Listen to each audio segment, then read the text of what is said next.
look, here we are in VR. We have an orb.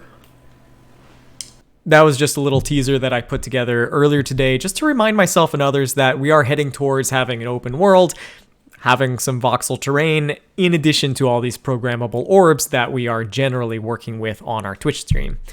Speaking of which, okay. It's a mirage. Yeah, I don't know.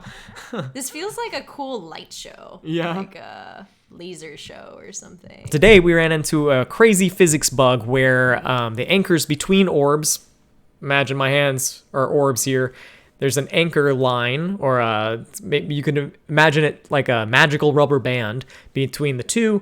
It was working pretty well, but it can cause the physics to sort of accelerate in a bizarre way so that orbs start moving around really, really fast. But I think we fixed it. When orbs move too far apart from each other, that magical rubber band gets severed. So it can't put the physics system into a weird state. In addition to that, I earlier today began work on one of my favorite things, and in fact, perhaps the core piece of CodeSpells, mana systems. Here's a very simple CodeSpells script where I spawn in 2 orbs, and the first one runs this program here, and the second one runs this program here. This program just changes color red to blue, and then it wastes 10 mana. So this is a function call here that is designed to waste mana entirely for the purposes of testing the mana system. And then of course it loops. So it's going to go red, blue, red, blue, red, blue, and you start with 100 mana, so it really should only do that 10 times, and then it should wink out.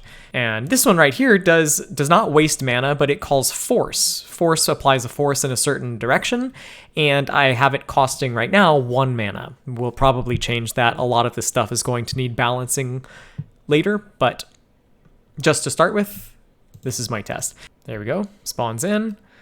One begins to change color, the other begins to move.